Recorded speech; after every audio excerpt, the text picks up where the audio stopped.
Evening all. To say we're living in troubled times, I think, is an understatement. On top of a global pandemic and a lot of other global issues, we are now facing creeping authoritarianism in what were once free and liberal Western societies, and it doesn't seem to abate. In fact, the calls for more authoritarianism and more control to punish misdemeanors, wrongthink, grows all the time. And I want to focus on two issues that illustrate this. You may have seen them or you may have missed them. I'll try and explain. So the first one involves the YouTuber and gamer Ninja. Became well known by being an ace Fortnite player. And he, like a lot of other gaming professional gamers, he has a YouTube channel, so he attracts a following. He's a young chap. He attracts quite a young audience. So recently he put out a statement. I think he was under some pressure to kind of put some content on his channel denouncing racism and white supremacy, and he balked at that, saying that he felt it was a matter best dealt with by parents of children, that the conversation about racism should be dealt with via the parents as a primary kind of information tool.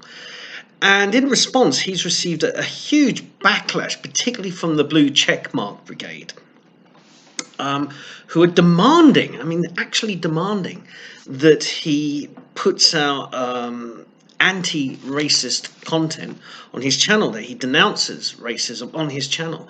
And I fully understand where Ninja's coming from. He doesn't want to do that. He is a gamer on YouTube. This is what he does. He wants to avoid political issues, but the other blue checkmarks who observe and report on YouTubers and the gaming industry won't allow him to do this, and they're making demands and increasing demands. And the thing that they do, and I think this is what's happened to quite a number of YouTubers, they've been backed into a trap, and I'll explain what that trap is. He is called an influencer, and he's used the term about himself as well, but did he actively choose to say, I am an influencer? Or was that tag just hanging around and put on him and he just accepted it? And that's the thing. You see, once you accept the label that you're an influencer, then the radicals and authoritarians who compel your speech, compel your actions, or want to, otherwise you will be cancelled and shamed and pushed out of polite society. This is what they want. If you accept the term influencer, that means, you have influence over impressionable young minds. Therefore, you have a duty and responsibility to speak out on the issues we want you to speak out on. And if you do not obey our diktats to you, you will be cancelled, you'll be a pariah, you will be pushed out of the discourse. You will we will lobby to have you lose your channel, lose your social media access. And this is what it is. So don't accept my advice to people like that, don't accept the term influencer. Anybody says you're an influencer, say no. No, that is not your job. Okay, you're just giving your opinion, or you're in Ninja's case, or in people like Stampy Longhair, or iBallistic Squid, or Dan TDM. Any of these guys just want to play games and entertain. They're entertainers. We didn't do this back in the 1970s. We didn't demand that Morecambe and Wise, because they're influencers, right? That they should put more political content into the Morecambe and Wise show. We just let them entertain us. And this is no area of your life is immune to politicization with these people. So my advice is, do not accept the label influencer if they try and put it on you. The second story I want to cover this week is in the literary publishing industry, and it concerns a literary agent called Colleen Oefelein. I think that's how you spell it.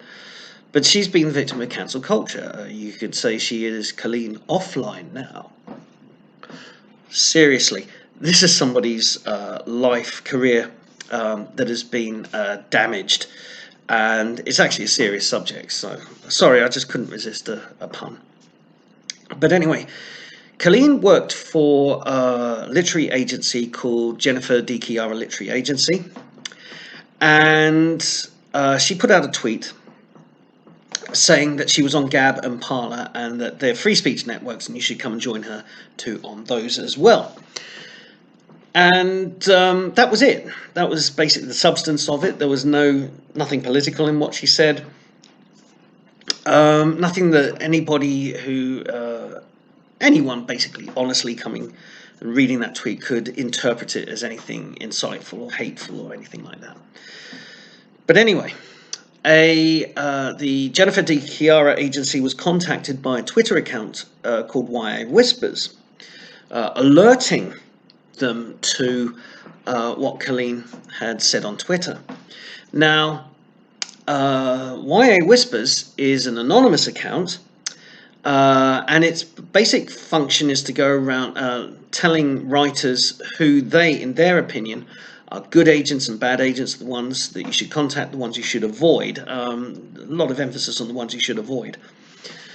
So YA Whispers contacted the Jennifer D. Chiara agency and said Colleen had put out this tweet in support of racist, white supremacist, seditionist, you name it, platforms, Gab and Parler, and should be sacked. So they were calling for their sacking.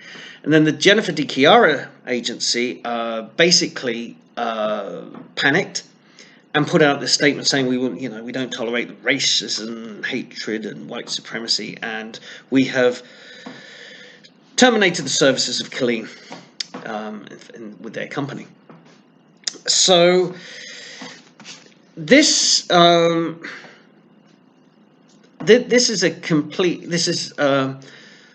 a smear job by YA Whispers on Colleen, and in that pernicious way that we've seen, got somebody sacked for their job, not because they've committed any crimes, not because they've done something beyond the pale, but beyond the pale of what most normal people, people in the centre, people in the mainstream would consider beyond the pale, but it's what activists consider beyond the pale, and they're using activism. And YA Whispers did not contact the D. Chiara agency privately. Okay, they did it publicly on Twitter, encouraged a bit of a dog pile, and the D. Chiara agency caved in to the online bullying, with the result that somebody who has done nothing wrong has now lost their job. And the reason why they lost their job was that tweet, one tweet, just promoting Gab and Parler, promoting their account on Gab and Parler. So, if the D. Chiara agency had put out a tweet saying, you know what, Colleen's has been absolutely rubbish at her job, people, her clients hate her, she was not good for the company, that could be one thing. But to actually get somebody dismissed from their job because they put out a one sentence, very short tweet that they were on Gab and Parler.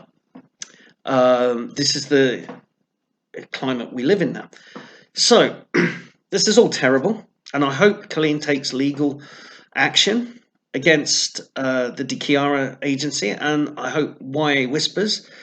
I'm blocked. YA Whispers has blocked a lot of things and blocked a lot of people, and the tweets of the D. Chiara agency are protected on this. Some have been selectively removed, although they have been archived by other people.